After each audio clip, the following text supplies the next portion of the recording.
What's up, y'all? Welcome to Kendama, and I'm back with another Kendama story. So today's story is about NKR 2016, the time I beat a Gallagher. I'm gonna preface this really quick. This is not gonna contain how I think I am better than the Gallaghers in any regard. Those guys have accomplished so many things. So let's set up the story a little bit. It's 2016 NKR, my first major Kendama event. You heard a little bit about this in my last story about my first sponsor. I'm in TJ Kolsnick's cabin. I forget if it was Nick or Zach, but one of them was in my cabin, and then the other one of them ended up staying in our cabin because their cabin was really weird, / I think there wasn't any room for him. Anyways, we're all hanging out. It was the first time I talked to them. They were really cool. It was super duper dope. And I was really worried. I was like, I really don't want to face either of them in comp. I really don't want to face anyone in comp. Everyone's really good at this point. 2016 is a pretty even game point where there's a select few people who are like really good at Kendama, and then, you know, other people who are decently good at Kendama, you know what I mean? Where everyone's just like gods now, it almost seems like. Anyways, it's great. And of course, you know, I jinx myself and it ends up happening. Before I talk about that situation and how that happened,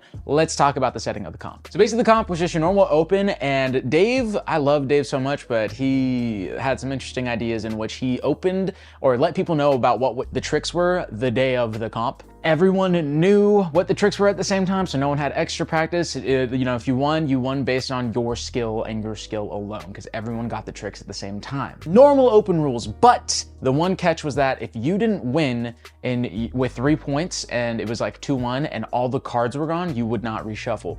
Instead of reshuffling, you would do the advanced speed ladders. So that means if you lost and you were up, you would lose. Quite the interesting setup for an event, and I know a lot of people were unhappy about it and a lot of people lost that day because of that. I won a lot because of that because I'm a really fast player and I was really good at ladders, and the advanced ladder was pretty decently in my skill zone. I don't think I was ever down in any of those matches. I think everyone played about like 7 matches if you got later into the rounds. I think I played around 7. But yeah, like I went against Kenyatta, the owners of Atlantic Kendama, like some other people. It was pretty interesting. It was an interesting time. Anyways, I got through all of that. It was also a double elim event. So we get through all this stuff, but because of the amount of people who were there, I think it's an uneven amount, and there had to be a 3-way game towards the end of the comp to see who would make it past the next round. I talked to Zach to see if it was him or Nick who I went against, and I thought it was Zach, but he was saying it was Nick. I'm pretty sure it was Zach though, but anyways, let's just say it's Nick because that's what Zach said.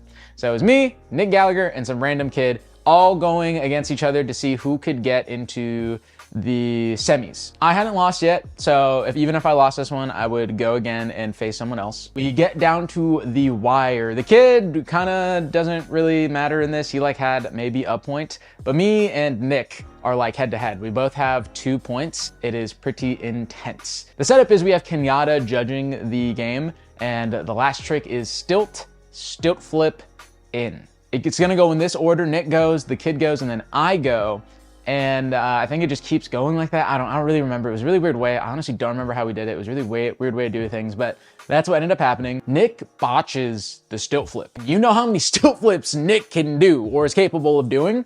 But in 2016, he just botched the stilt flip. Like, it happens. The kid botches the stilt flip. I suck at stilt. Like, I'm not good at stilts. You will never see me do a stilt on purpose unless for some reason I want to try stilts, but I literally am the worst at stilts. I was using this setup right here. I competed with an Addy. That was like really interesting, competing with an Addy. I think that was the only time I've competed with an Addy, but it had a fairly large bevel for the time. So this is what I was using. It was again, I was sponsored by Ronin Kendama. This is the setup I was using. Very small compared to what we use nowadays. I got the stilt. It was staying in there. I was really confident about landing that part. Never practiced my stilt flips. I get the flip and I have it just here for 2 seconds. It's about to fall and then I scoop it and then I get it. And then I beat them. That was insane. Everyone in SAC, like the killers in SAC, Logan wasn't there, but Gavin Harvey, one of the killers, I thought he was gonna make it to the finals because that kid was so good. And if he was playing now, he'd probably be one of the best players in Kendama right now. But he didn't even make it to like the semis or anything like that. And everyone from SAC was like hyping me up in that moment. And it was such a cool freaking moment, man. But yeah, I had surprisingly beat him, but I'm gonna preface this though. This is what happened in that moment. I didn't hold my stilt after the flip long at all. Not a lot of Kentegrity there. Honestly, I was just happy I landed the trick and I was gonna leave it up to the judge, and the judge didn't really say anything. He was just like, oh my God, like that just happened. And I was like, okay, so I guess it counts. And all I hear from Nick's mouth was, does that count? And I was like, ooh, it kinda doesn't, but I won, but it kinda doesn't. So all that is to say is Kentegrity matters. That's up for debate. There's no video of like how long I held that stilt, but yeah, I didn't really hold it for too long. And as soon as I got the flip, I kind of popped it in, right? So if you're competing, hold your stuff for a long time. Once, then you don't have to make the judge decide and make it a really tough decision for the judge to make. And two, you can really just establish yourself in that trick, right? You don't have any of your opponents like questioning you. There doesn't have to be any kind of like, you know, debate between if you landed it or not. Like just hold the trick longer. It really just doesn't mess anything up or anything like that. I don't think anyone involved in that situation really held it against me at all, and we never really talked about it. It really wasn't that big of a deal. But now looking back at it as a more experienced kendama player, like probably should have gave it to Nick, or just like gave the point away and had someone either win on a new trick or have him go again and probably beat me. Because honestly, this is what happened next. I competed against KenCo players, and if you don't know KenCo, know the players they had on KenCo. There's a lot of really good players. Back to back, I faced Bonds. Now, Bonds is a god at this point. As Caleb Jeffries would say, the GOAT. He's really, really good in 2016. There's that clip of him in NKR doing that leaning lighthouse, whatever the heck, and everyone freaks out, that kind of thing. I went against him and then he got smashed. I don't even think I got a point. I think I got 3-0'd and he was just demolishing me. And I was like, okay, it's cool. I got one more chance. Like, I made it through this round. It's cool. And then Jake Fisher goes against me. And then Jake Fisher also slaps me in the face. And then at this point, I'm really thinking like, wow, Nick really should have gone to the next round, because that would have been a way more entertaining match than me going and getting destroyed by Fish and Bonds.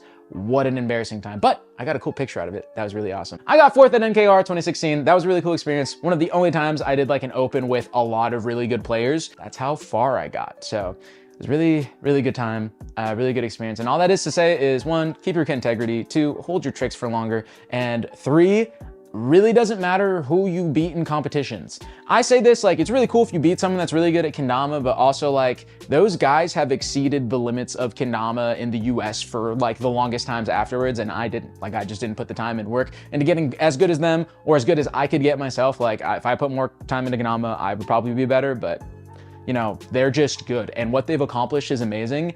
And me beating them, winning in a match against them doesn't really, I mean, it's a nice boost in confidence, but their body of work is always gonna be better than mine. And that's gonna be a really cool moment in my kendama history, but also like, don't get a big head for like beating someone once. Definitely like take something out of it, but like, I'm glad I took it the way I did. I didn't think I was better than them. Definitely not better than them. Never thought I was better than them. And I got humbled right after. So yeah. Anyways, that's the end of this kendama story. I hope you enjoyed it. If you guys enjoyed this video, please hit the like button, subscribe button, hit post notifications so you can be one of the first to watch these videos when they come out. And obviously sharing the video goes a long way for the channel. This is KendramaCo, and I'll see you in the next video. Peace.